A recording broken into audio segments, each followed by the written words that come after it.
السلام علیکم۔ سیدنا ابن مسعود رضی اللہ عنہ کہتے ہیں کہ آپ نے صلی اللہ علیہ وسلم سے سوال کیا کہ اللہ تعالیٰ کو کون سا عمل زیادہ محبوب ہے؟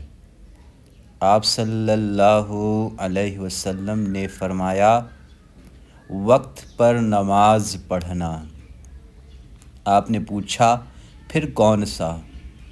آپ صلی اللہ علیہ وسلم نے فرمایا، ماں باپ کے ساتھ نیک سلوک کرنا۔ آپ نے پوچھا، پھر کون سا؟ آپ صلی اللہ علیہ وسلم نے فرمایا، اللہ کے راستے میں جہاد کرنا۔ اور فرمایا، آدمی اور شرک کے درمیان نماز ہی حائل ہے۔ نبی اکرم صلی اللہ علیہ وسلم نے فرمایا، قیامت کے دن جب اللہ تعالیٰ بعض دوزخیوں پر رحمت کرنے کا ارادہ فرمائے گا تو فرشتوں کو حکم دے گا کہ وہ دوزخ سے ایسے لوگوں کو باہر نکال لائیں جو اللہ کی عبادت کیا کرتے تھے۔ فرشتے انہیں نشان سجدہ سے پہچان کر دوزخ سے نکال دیں گے، کیونکہ سجدے کی جگہوں پر اللہ تعالیٰ نے دوزخ کی آگ حرام کر دی ہے، وہاں آگ کا کچھ اثر نہ ہوگا۔ نیز آپ صلی اللہ علیہ وسلم نے فرمایا، سب سے افضل عمل اول وقت پر نماز پڑھنا ہے۔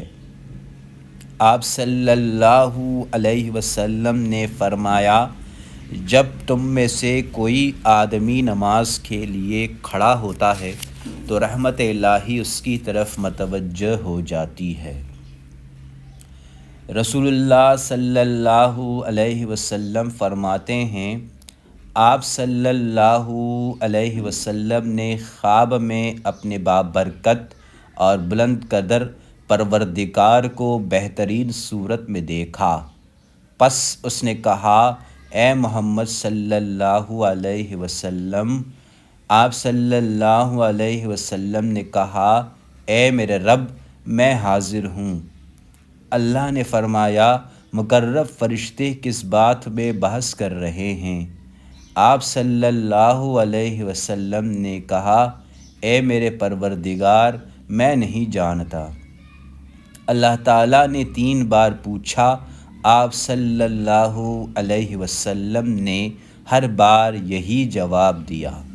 پھر آپ صلی اللہ علیہ وسلم نے اللہ کو دیکھا کہ اس نے اپنا ہاتھ آپ صلی اللہ علیہ وسلم کے کندھوں کے درمیان رکھا، یہاں تک کہ آپ صلی اللہ علیہ وسلم نے اللہ تعالیٰ کی انگلیوں کی ٹھنڈک اپنی چھاتی کے درمیان محسوس کی۔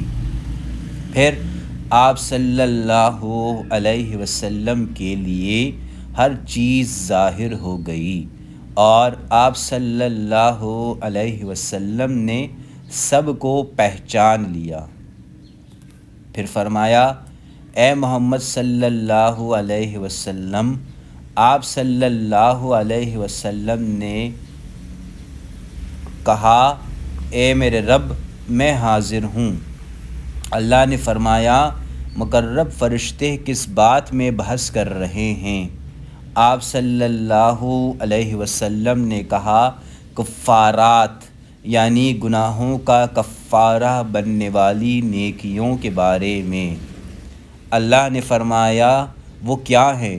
آپ صلی اللہ علیہ وسلم نے کہا، نماز باجماعت کے لیے پیدل چل کر جانا، نماز کے بعد مسجدوں میں بیٹھنا اور مشقت، سردی یا بیماری وغیرہ کے وقت پورا وضو کرنا۔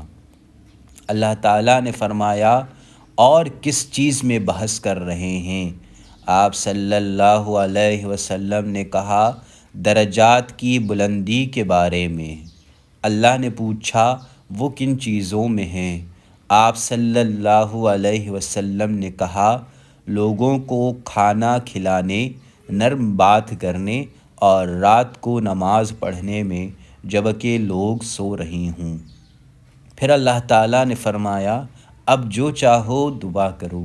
رسول اللہ صلی اللہ علیہ وسلم نے فرمایا کہ پھر میں نے یہ دعا کی، اللہم انی اسألک فعل الخیرات وترک المنکرات وحب المساکین وأن تغفر لي وترحمني وإذا أردت فتنة في قوم فتوفني غير مفتون وأسألك حبك وحب من يحبك وحب عمل يقرب إلى حبك۔ ترجمہ: اے اللہ، میں تجھ سے سوال کرتا ہوں نیکیوں کے کرنے کا، برائیوں کے چھوڑنے کا، مسکینوں کے ساتھ محبت کرنے کا، اور یہ کہ تو مجھے بخش دے اور مجھ پر رحم فرمائے۔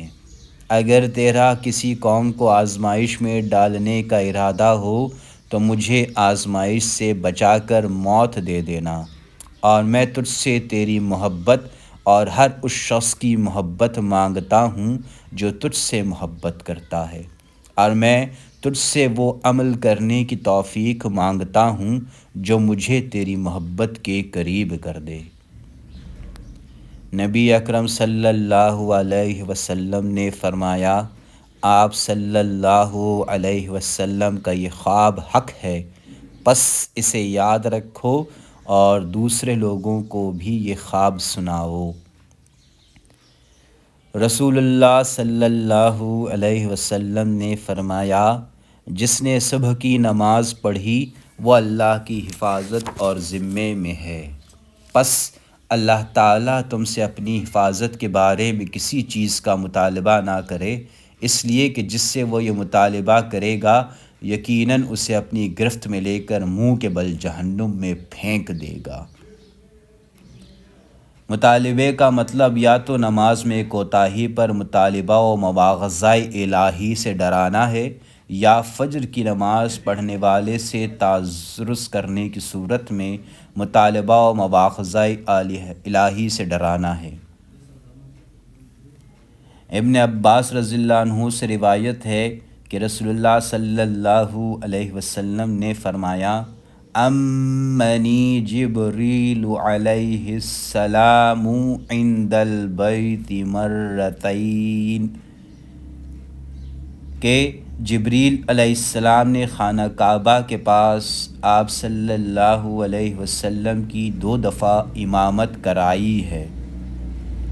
امامت جبریل کی اس حدیث سے معلوم ہوا کہ نماز کا درجہ اتنا بلند، اس کی اہمیت اللہ کے نزدیک اتنی اعلیٰ و رفیع، اور اسے مخصوص حیت، مقررہ قاعدوں، متعینہ ضابطوں اور نہایت خشوع و خضوع سے ادا کرنا اس قدر ضروری ہے کہ اللہ تعالیٰ نے تعلیم امت کے لیے جبریل کو ہادی عالم صلی اللہ علیہ وسلم کے پاس بھیجا۔ جبریل نے اللہ کے حکم کے مطابق رسول اللہ صلی اللہ علیہ وسلم کو نماز کی کیفیت، حیت، اس کے اوقات اور اس کے قاعدے سکھائے، اور پھر آپ صلی اللہ علیہ وسلم جبریل کے بتائے اور سکھائے ہوئے وقتوں، طریقوں، قاعدوں اور ضابطوں کے مطابق نماز پڑھتے رہے، اور امت کو بھی حکم دیا، اس طرح نماز پڑھو جس طرح ہم آپ صلی اللہ علیہ وسلم کو نماز پڑھتے دیکھتے ہیں۔ استغفر اللہ ربی من کل ذنب اذنبتہ عمدا او خطاء سرا او علانیۃ واتوب الیہ۔ لا الہ الا انت سبحانک انی کنت من الظالمین۔ اللہم اجرنی من النار رب ارحمہما کما ربیانی صغیرا ربی زدنی علما۔